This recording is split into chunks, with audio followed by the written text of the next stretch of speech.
सभी को good morning. तो आज एक नया टॉपिक लेकर के आपके सामने उपस्थित हो गया हूं। आज का एक टॉपिक है कि एक मेरे बच्चे पढ़ाते समय एक क्वेश्चन पूछा था कि भैया हमारे देश में इतनी गरीबी है तो क्यों ना हम भर भर के पैसा छाप दे और सब गरीबों को बांट दे और हमारी कोई तरीके से गरीबी खत्म हो जाए बोल के ऐसा कौन क्वेश्चन पूछा था कि क्यों हम पैसा छाप कर करेंसी छाप कर हम एक तरीके से गरीबी को क्यों दूर नहीं कर देते बोलते। तो मेरा आज मैं वही समझाने का प्रयास करूंगा कि क्यों हम बहुत ज्यादा पैसा पब्लिक छाप के ऐसा क्यों नहीं कर सकते। और ऐसा अगर कर दे, बहुत ज्यादा पैसा छाप कर ऐसा करने का प्रयास करे तो हमारे इकोनॉमिक्स पे क्या प्रभाव पड़ेगा, इसके क्या इंपैक्ट होगा, एक्चुअल में होगा गरीबी दूर होगा कि नहीं होगा। इतने ब्रिलियंट मेरे होनहार बच्चे सोच लिए तो सरकार क्यों नहीं सोच पा रही है। इन सब कमियों को आज समझेंगे ऐसे सरकार क्यों नहीं करती। तो टॉपिक हमारा क्या है कि पैसा छापकर क्यों बहुत बड़ा करेंसी पब्लिश करके हम गरीबों को क्यों दूर नहीं करते। इसके पीछे पहले हम लोग कुछ वजह समझ लेते हैं। देखो कि टॉपिक हमारा है कि क्यों क्यों करेंसी छपाई करके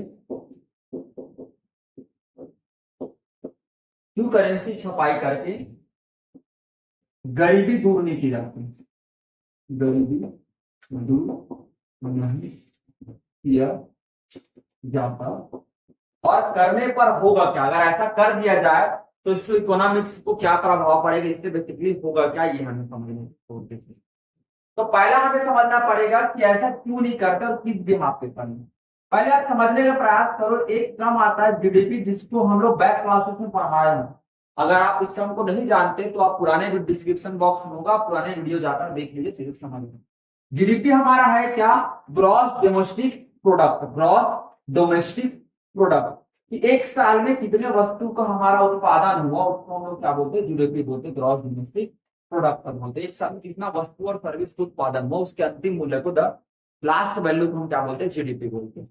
अब वो ऐसा करते क्यों है, इसके पीछे तुम मजा करो, ऐसा छापते क्यों नहीं। देखिए हमेशा आप दो चीज जानते होंगे कि मार्केट में, आप इसको पहले एक उदाहरण से समझिए।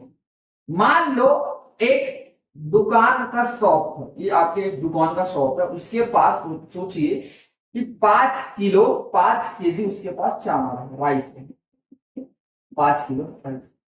अब दो पर्सन ए और बी है। सपोज करो इसके पास 200 रुपए था और इसके पास कितना था, इसके पास मान लेते कि 300 रुपए था। अब ये दोनों पर्सन दुकान में आए और 100 रुपए किलो में लेकर 2 किलो सामान ये लेकर चलेगा, 2 केजी राइस ये लेकर चले गए और 3 केजी राइस ये लेकर चले। मान लो मैं करेंसी की छपाई बहुत ज्यादा कर दूं तो मार्केट में जाएगा पैसा, करेंसी सरकार लोगों के हाथ में जाएगा। अब लोगों के हाथ में मान लो चले जाने पर ऐसा होगा क्या कि एक व्यक्ति के हाथ में मान लो चला गया तो उसके पास 1,000 रुपए हो गए और दूसरे व्यक्ति के पास मान लेते कि उसके पास 3,000 रुपए हो गए। क्या रुपए हो गए हमारे पास, 3,000 रुपए उसके पास बच गए, 3,000 रुपए हो गए। अब पैसा तो बढ़ गया, लोगों के हाथ में पैसा तो बढ़ गया, पर जो सामान था अभी भी कितना है, उतना ही है, 5 केजी।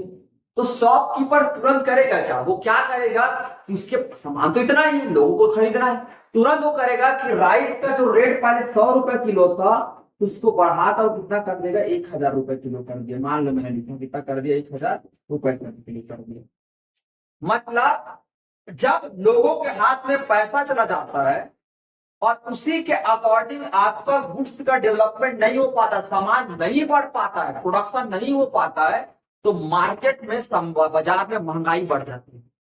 ये सामान्य क्रम से अब होगा का, अगर सरकार ने करेंसी छापकर मान लो पॉवर्टी को रिड्यूस करने के लिए, गरीबी को कम करने के लिए लोगों के हाथ में बांट दी, तो प्रॉब्लम ये होगा कि मार्केट में लिक्विडिटी तो चली गई, पैसा तो चला गया, बट सामान का उत्पादन नहीं हुआ है। तो वैसे परिस्थिति में चूंकि सामान का उत्पादन नहीं हो पा रहा है तो होगा क्या, तुरंत ही उस वस्तु जिसका मूल्य कम था वो अब बढ़ जाएगा।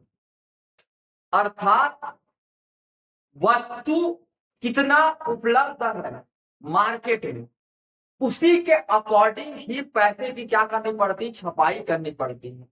अगर वस्तु कम हो, मार्केट में वस्तु सेवा कम हो और उससे ज्यादा अगर आपने करेंसी की छपाई कर दी तो वैसे केसेस में महंगाई बढ़ जाएगा। चले फिर हम पॉवर्टी हटाने के लिए, पता चला कि करेंसी की पब्लिशमेंट की वजह से महंगा इतना ज्यादा बढ़ गया कि लोग जो पॉवर्टी की वजह से सामान थोड़ा बहुत खरीद पा रहे थे, थोड़ा बहुत, अब उतना भी सामान खरीद नहीं पा रहे हैं। अर्थात मैं कहना ये चाह रहा हूं कि अगर सरकार मान लो छपाई करके लोगों के हाथ में, गरीबों के हाथ में पैसा दे दे तो भी गरीबी खत्म नहीं हो सकती, उल्टी बढ़ जाएगी, क्योंकि मार्केट में सामान नहीं होने की वजह से वस्तु का मूल्य बढ़ जाएगा और उस पैसे की जो एक्स्ट्रा छपाई हुई थी उसका कोई फिर मतलब नहीं रह जाता, क्योंकि दाम बढ़ जाने पर उतना ही सामान वो खरीद पाएगा जितना इससे पहले वो खरीद रहा है। इसलिए सरकार हमेशा प्रयास करता है कि गुड्स को जीडीपी के तहत, गुड्स और सर्विस मतलब वस्तु और सेवा को पहले बढ़ाया जाए और उसी के अनुसार क्या किया जाए, पैसे की छपाई की जाए, जिससे एक बैलेंस बनकर रहे और वस्तु का मूल्य उतना ना बढ़ पाए जिसके बढ़ने पर गरीबों को क्या हो सकता है, नुकसान हो सकता है। उम्मीद होगा आप चीजें को समझ गए होंगे। धन्यवाद।